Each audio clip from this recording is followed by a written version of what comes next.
ఇబ్రహీంపట్నంలో farm house resort యజమానులు నిర్వాహకులతో శుక్రవారం Maheshwaram DCP Sunitha Reddy సమావేశమయ్యారు. ఈ ప్రాంతం వేగంగా అభివృద్ధి చెందడంలో ఫార్మ్ హౌస్ రిసార్టుల ఏర్పాటు పెరుగుతున్నాయి. సునీతారెడ్డి యజమానులు నిర్వాహకులు తప్పనిసరిగా అవసరమైన అనుమతులు తీసుకోవాలని, ఫంక్షన్లు ఖచ్చితంగా అధికార అనుమతులతోనే నిర్వహించాల్సిన అవసరం ఉందని సూచించారు. ఫార్మ్ హౌస్ రిసార్టులలో సీసీ కెమెరాలు ఏర్పాటు చేయాలి, పోలీసుల విచారణకు సహకరించాలి, అసాంఘిక కార్యకలాపాలు, డ్రగ్స్ ముద్రలు జరగకుండా చూసుకోవాలని బాధ్యత నిర్వాహకులదేనని స్పష్టం చేశారు. డ్రంక్ అండ్ డ్రైవ్ పై కఠిన చర్యలు తీసుకోవాలని డీసీపీ హెచ్చరించారు. ఈ కార్యక్రమంలో ఇబ్రహీంపట్నం ఏసీపీ రాజు, సీఐలు మహేందర్ రెడ్డి, రవికుమార్, నందీశ్వర్ రెడ్డి, ఇతర అధికారులు, యజమానులు పాల్గొన్నారు. వాళ్ళ యొక్క జాబ్ ఏంటి, సో వాళ్ళ యాంటిసిడెంట్స్ ఏంటనే మీరు వెరిఫై చేసి ఇవ్వరు మోస్ట్లీ. బట్ ఎక్కడైతే కమర్షియల్ యాక్టివిటీస్ ఇన్వాల్వ్ అవుతాయో అక్కడ కొంచెం కంపల్సరీ పోలీస్ సైడ్ నుంచి ఇంటర్వెన్షన్ అనేది జరుగుతుంది. ఒకవేళ మీరు వయలేషన్స్ చేస్తున్నట్లయితే కనుక మీరు కానీ, లేకపోతే మీరు వాళ్ళు కూడా ఏదైనా తప్పు చేస్తే కూడా మీకు అది లీగలీ బైండింగ్ ఉంటుంది కాబట్టి సో మీ అందరినీ రమ్మడం జరిగింది. సో మీ అందరికీ మా రిక్వెస్ట్ని మన్నించి వచ్చినందుకు మీకు, తర్వాత మీడియా ప్రతినిధులకు, తర్వాత మా ఇబ్రహీంపట్నం డివిజన్కి సంబంధించినటువంటి ఏసీపీ గారు, తర్వాత ఆల్ మై ఇన్స్పెక్టర్స్ అందరికీ నమస్కారం. సో మీకు అందరికీ ఆల్రెడీ అవగాహన ఉండుంటుంది ఇంత అర్జెంటుగా నేను ఎందుకు పెట్టాను ఈ మీటింగ్ అనేది మీకు ఆల్రెడీ ఐడియా వచ్చి ఉంటుంది.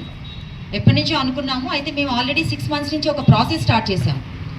ప్రతి పోలీస్ స్టేషన్ పరిధిలో ఉన్నటువంటి ఫామ్ హౌసెస్ కానీ, రిసార్ట్స్ కానీ, కమర్షియల్ యాక్టివిటీస్ జరుగుతున్న ఇన్ఫర్మేషన్ అనేది మనం సేకరించడం జరిగింది.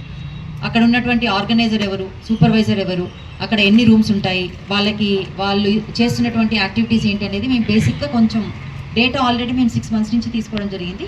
ఈ డేటా మేము ఎందుకు తీసుకున్నామంటే, అంటే పర్సనల్గా పంపించాము అందరినీ, బీసీస్ కానీ, పెట్రో వెహికల్స్ కానీ, సెక్టర్ ఎస్ఐస్ కానీ, మీలో చాలామంది మా ఇన్స్పెక్టర్స్ కూడా విజిట్ చేసి ఉంటారు.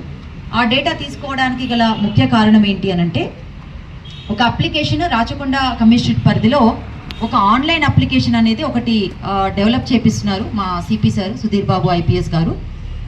ఇది కూడా సేమ్ సైబరాబాద్లో మీకు తెలుసు, సైబరాబాద్లో ఉన్నటువంటి పరిధిలో లాట్ ఆఫ్ ఫామ్ హౌసెస్ ఉన్నాయి, రిసార్ట్స్ ఉన్నాయి, కమర్షియల్ యాక్టివిటీస్కి అది హబ్. చాలా పార్టీస్ జరుగుతాయి, అవి పర్సనల్ పార్టీస్ అవుతుండొచ్చు, family, friends, marriages, whatever it is. Other than that other type of parties కూడా జరుగుతూ ఉన్నాయి. మనం చూస్తూ ఉంటాం న్యూస్లో, రేప్ పార్టీస్ అని చెప్పేసి, తర్వాత ముజ్రా పార్టీస్ అనేవి, ఇట్లాంటివి కూడా చాలా జరుగుతున్నాయి సైబరాబాద్లో. అందుకని సైబరాబాద్లో ఆల్రెడీ ఒక ఎస్టాబ్లిష్డ్ ఒక ఆన్లైన్ అప్లికేషన్ అనేది ఆల్రెడీ డెవలప్ చేయడం జరిగింది.